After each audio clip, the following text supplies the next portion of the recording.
Hey Gemini, welcome to Wild Pearl Tarot. I'm stoked you're here. Thank you so much for stopping by the treehouse today. We're going to be getting insight on what's coming towards you in May 2024. And you guys, your birthdays are coming soon. So I've decided this year I'm going to be doing bonus readings, not just one, but 3 for each birthday of the Zodiac. So keep your eyes open for that. All right, you guys, if you've never been to my channel before, this is where I'm trying to just love you up and support you as much as I can via tarot, with lots of love, but also very, very direct. So if you'd like to follow me to the extended, that link will be in the description box below. Now we're going to get into it. If you'd like for me to pray for you, say hi in the comments section, or even leave me an emoji, something I can focus on. I'm only taking the cards that flip out for Gemini, May 2024. Gemini, what's coming towards Gemini, May 2024. And flipping in the deck, not flying, is the 9 of Pentacles. Awesome. Let's keep that as a footnote. First card up, beautiful energy. This is talking about recalling the past, memories, happiness, generosity, playfulness. So we'll see how that energy plays into your tarot reading. Lover's card. We have King of Wands. Ooh la la, is there a Leo in your midst? Sun card. What the hell's happening, you guys? So the King of Wands doesn't have to be a Leo, but they're contagious. The word just popped up, contagious. They are, they can come off as really confident, and they are like natural performers, natural people, people that people like. Why can't I find that word? They're usually confident. They can sell themselves to people really easily. And they like nice things. They follow their instincts. They have a lot of confidence. We've got so much fire energy in your reading, you guys. I don't know what you're up to. I feel that you're looking very attractive to people. We have Knight of Cups coming in here with a romantic offer. This is kind of a soft, romantic, creative energy that's coming towards you. And usually these people are very attractive themselves. We've got Justice, which is really balancing. It's like there's this karmic rebalancing in your life. We've got Knight of Wands, which is impulsive, desirous. It can be like player energy a little bit. But we've got Lovers here. So let's unpack this, you guys. I'm going to get a bit of more energy on this 6 of Cups. What does that mean for... Okay, I saw it before it flew off the table. 8 of Swords. Okay. Oh, you guys. So, how interesting. This is in your past energies. You were almost being held hostage, I think, by a past disappointment. Let's see if that card is very far away. Yeah, here it is. So the 8 of Swords talks about, it's a frame of mind that keeps you hostage. You can actually unbind yourself at any moment and walk out from between all these swords. There's something, I think, how is this playing? Why is this 6? You're taking control over this. So something very much connected to your past is helping you get perspective on, and it could have been that this heartbreak and this disappointment happened in the past, but this is where it gets really interesting, you guys. It's almost relieved by a memory or a playfulness. You're somehow taking control of this. You're basically walking out between all these swords, taking control over your life.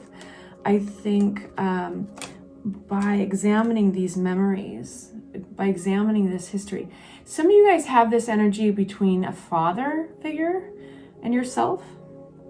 Very interesting. So anyway, we got the Lover's card, and that flies out with the Queen of Wands. You got more fire energy. Do you guys have a lot of fire around you guys? Do you guys have a lot of Sagittarians, Leos, or Aries around you?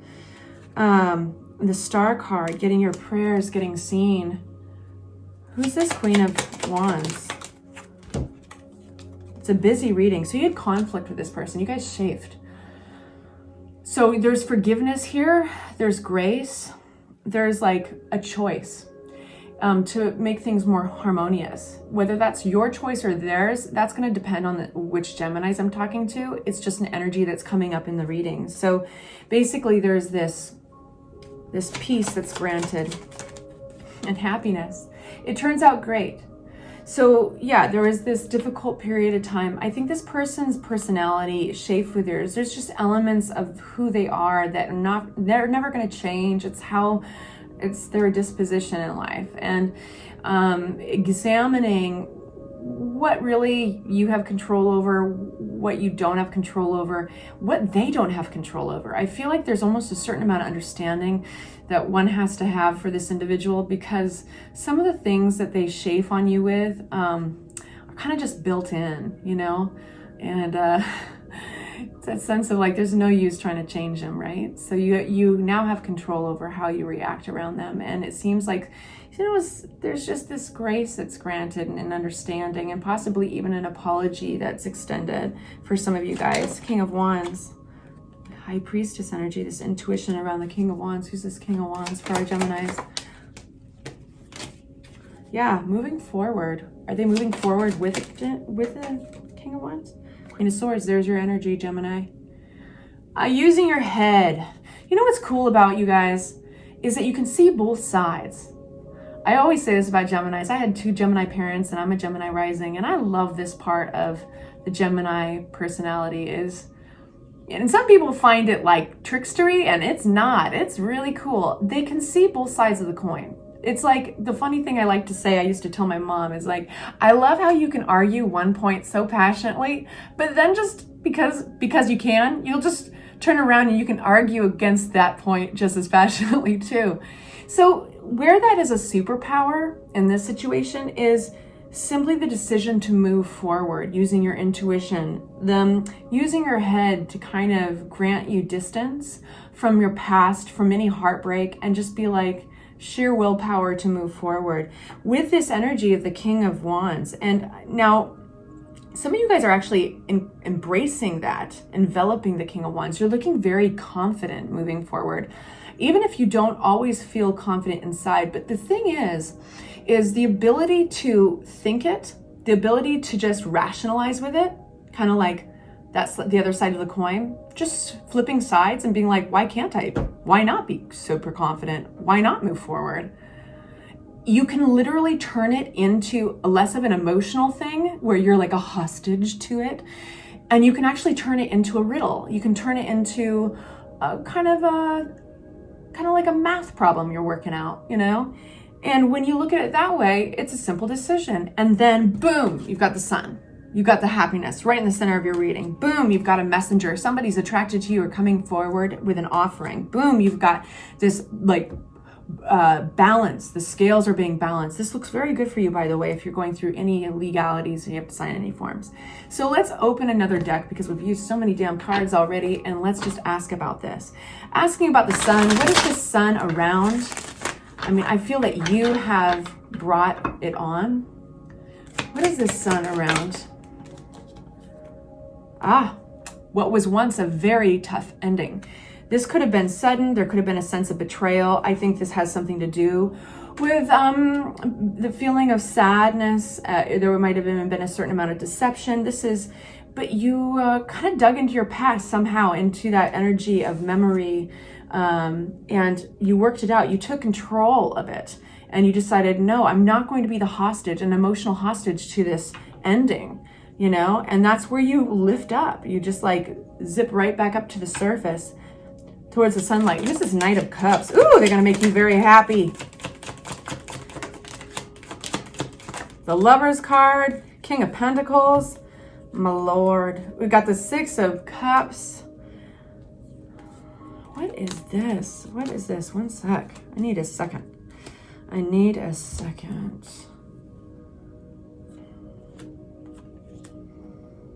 Wow, you guys. Well, there's definitely a sense of justice here. Doing the right thing for yourself. Leaving something behind. You guys, I think that you're leaving behind, you're letting go of somebody. And that person might have seemingly let go of you a while ago. It hurt. But there were still threads attached. Now that's just a few of you guys, but you're like letting go of somebody and something to move forward. And it's like truly full circle. It's like no bullshit involved. You're just not interested any longer in keeping up that energy, keeping up those cups. You would rather jump into the unknown. Here's the funny thing about us humans, right? We're so pattern driven, and our brains, we lock onto patterns. And even though this was not serving you, I wouldn't be surprised if the devil energy came out with this old pattern. It wasn't, I want to stop using the word pattern, because it was a scenario, it was a person that you had become attached to, and even attached to the disappointment and sadness that you once experienced with them. But you're letting go of all of it because you're ready. You don't care about the pattern, even though we find what's familiar sometimes comfortable, even though it's terrible. It's terrible for us. But there is the comfort in knowing what to expect from it. You're ready to let go of that pattern of sadness, that old connection of sadness, in order to just, you know what, take your chances on those greener pastures right past those hills. Because you have a love offering here, and you know that you can't have both. You can't have keep certain elements of your past with you, packed in your suitcase. It's going to be too freaking heavy to make it over those hills. You got to go towards this. You just are simply saying no. Like when those little feelings creep up or the old pattern takes place. Let me give you an example. Some people, without sometimes always realizing it, they'll do certain things to bring back old sadness, to relive it, to try to work through it. And that's the brain's way of trying to just get control over a situation that is long past.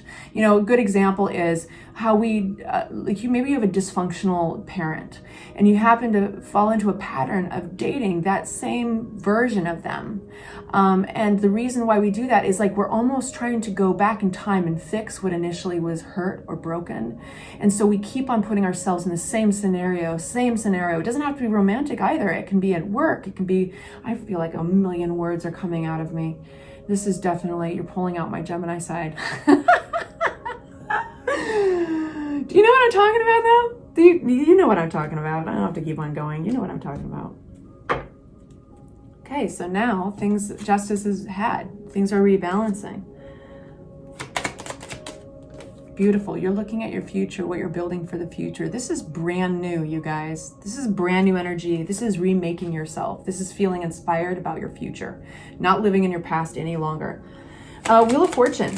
So this is stroke of good luck. Things are changing. Things are looking up. We've got fiery energy. We've got another individual in your life, one that you got some closure with, that one that you had conflict with. The Queen of Wands came back up. Why? Why are we having to deal with her again?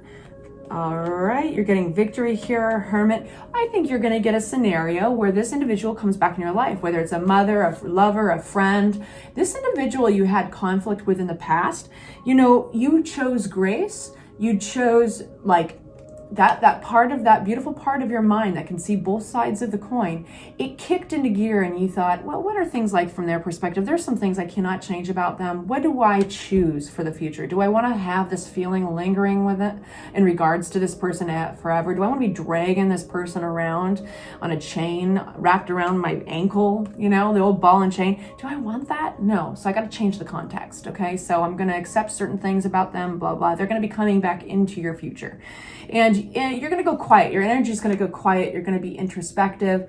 You're going to be debating how to deal with this. And it's, again, more that problem-solving energy than it is emotional. It's a great way to look at things right now conceptually in your brain rather than in your chest, in your heart, and your emotions. Because that's going to lead you to old patterns and anxiety. You don't need that. But you have huge victory here. So I have a feeling that when they come back around, and again, stroke of good luck and a beautiful energy enters with the Wheel of Fortune. And it's a new way of dealing with old things, a new way of dealing with this person. And it's based on the way you leveled up earlier, right? It's basically you putting into practice what you proposed to yourself. It's beautiful. Good job. So, let's get energy from this deck for our last card. Knight of Wands. This offer coming forward. Who's this Knight of Wands from my Gemini? Queen of Cups. Lovey-dovey.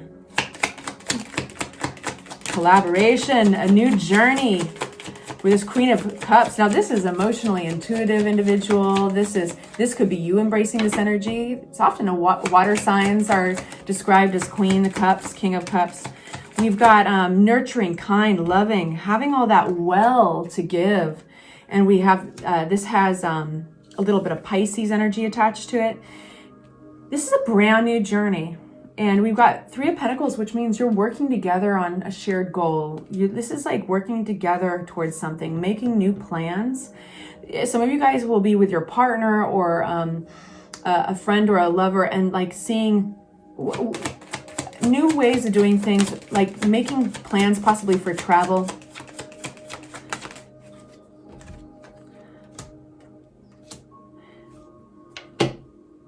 I want to say this, you know, this fiery energy I was talking about, you've got a lot of fire around you. You've got a lot of strong personalities around you.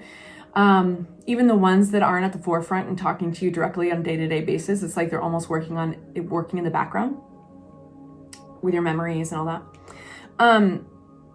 There is an individual here that may be stubborn and seeing other people's way. It's like my way or the highway. They're very decisive. And they enjoy having an influence on others. You know, I'm just going to say, beware of them, you know, beware of them. And as I say that, the deception card of the Seven of Swords comes out. I think that they mean well, but you don't have to do things their way. You don't have to do things an old way. You're not bonded to them. You're not bonded to a pattern with them. You're healing. The Six of Swords. You're healing. Yeah, you don't have to slip into those old patterns. So you're going to be tested, and pay attention to how it makes you feel. And know this, that you can turn on your superpower, your Gemini superpower of introspection and decision, like the way you can see life like a fun riddle. Because you can take it out of your chest, your anxiety can lift. If you can just look at it like, solving a riddle. Yeah. And that's where I want to leave you today. I'm going to pick one oracle card from the Vintage Wisdom Oracle deck. And I'm going to read a little bit from the book. Divine Timing. So Divine Timing says this. Divine Providence always delivers what we need, when we need it, and for our highest good. The responsibility lies with each individual to adapt accordingly. Ask for the necessary understanding of why things are as they are, and for any gifts or benefits hidden within the seeming disruption. If you wonder how divine timing plays a part in your life, reflect on how seemingly unplanned synchronicities have molded your reality today. Consider how unseen forces and connections have led you to this point in your life and in your spiritual development. All right, you guys, I'll leave you here. Please like and subscribe if you enjoyed this, and I'll see you very soon.